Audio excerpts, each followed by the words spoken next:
Among the great aviators of World War II, Clarence "Bud" Anderson holds a special place in the hearts of fans of military aircraft combat.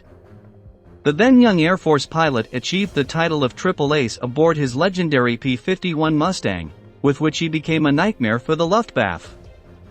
But today, in addition to reviewing some of Bud Anderson's milestones over the skies of Europe, we will talk about what was, according to the aviator himself, his most emblematic confrontation. On May 27, 1944, Anderson was part of the B-17 bomber escort when he spotted 4 Messerschmitt Bf-109 planes.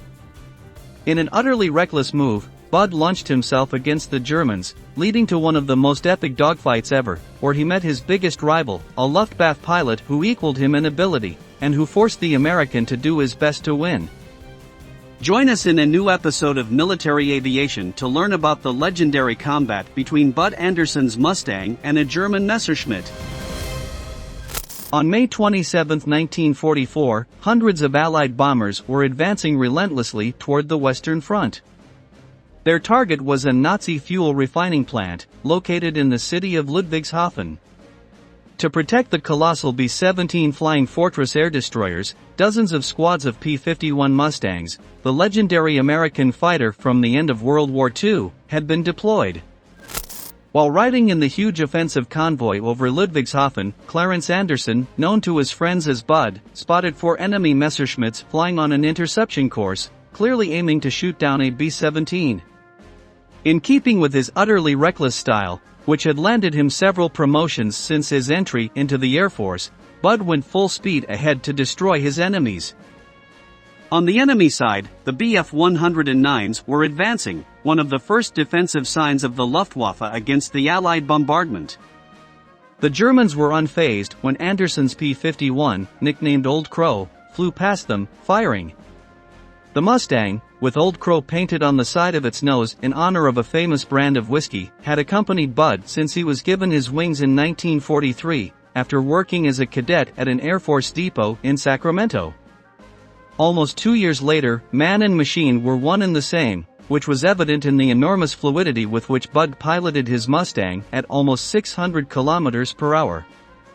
As he maneuvered trying to take down his enemies, Anderson remembered why they didn't present a challenge to him. Bud Anderson had scored his first kill in March of '44, when he shot down a Bf-109 trying to destroy a B-17 Flying Fortress, during a bombing raid on Berlin. During his first few flights, the Messerschmitts became Anderson's favorite victims, and after his 5th consecutive kill, he earned his first ace credited to him. In June, he would fly over Leipzig, shooting down several Focke-Wulf Fw-190s, earning him his 2nd ace.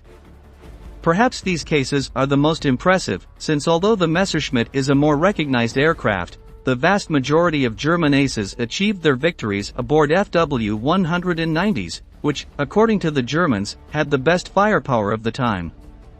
But Bud and the Crow had wiped out those who tried to bring them down. Perhaps this was Bud's mind, as he tried to get behind the first Messerschmitt Bf-109.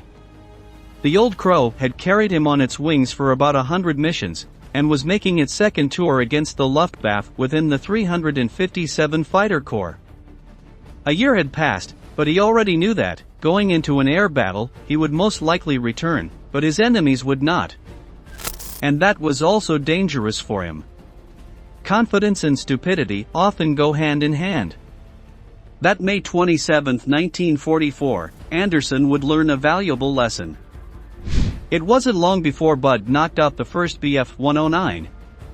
Positioning himself on its tail like a speed demon, the Old Crow unleashed fire from its .50 caliber cannons and smashed the wing of the German plane. Despite being outnumbered by its enemies, the P-51 maneuvered smoothly. Successively, 2 of the 4 planes moved away from the area, one of them pursued by Anderson's companions. It was when Bud tried to go for the 2nd enemy that the difficulties began. The Messerschmitt squad leader avoided Anderson's collision, and quickly dodged around to the left. Bud was puzzled. As he would later recount, all of his senses went on alert, and his skin stood on end like the back of a frightened cat. The German pilot's maneuver had been quick, subtle, and elegant. Worse still, it had left Bud vulnerable to a counterattack. At that moment, he realized that he was possibly facing an experienced flyer, an ace like himself. A worthy opponent. The P-51 is an aircraft that, at its speed limit, could not perform tight maneuvers, forcing the old crow to draw large furrows in the air to try to retake the firing position behind the Bf-109. The German was trying to reduce the spaces with fast and short ascents, an advantage provided by the powerful V12 Daimler-Benz engine. It was not common for Anderson to have a dogfight in which he had to switch between offensive and defensive plays. Every time he managed to get into a shooting position, the German performed a pirouette and reduced the distance. Bud recalls that, in one specific move, when his opponent made a sharp turn and climb, then dived behind him, he yelled, "Oh my God! This one really knows how to fly." But the impressive ability of his enemy didn't scare Bud, it motivated him.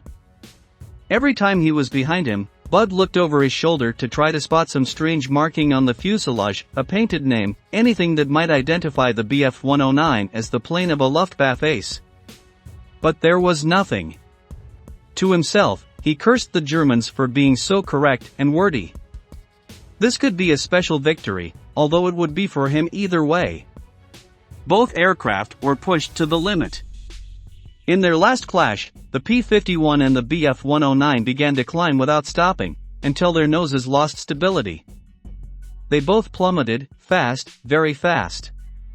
They both regained control at the same time, and were entwined again. But this time, Anderson saw the opportunity. He had remained about 100 meters from his enemy, and mercilessly opened fire with his Browning cannons. He didn't even aim, he used the tracer bullets, which left a trail of smoke when fired, to find his way to the Bf-109. And, after a seemingly endless fight, the German plane was left flying light, blown by the wind. The pilot had died. Bud received his third ace.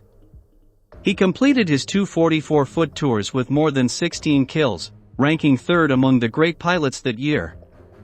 He never forgot the best rival he encountered in Europe, and who showed him that easy victories are achieved by anyone, but that it is the toughest that turns a pilot into a legend. Thank you very much for joining us until the end. Stay tuned for our next video.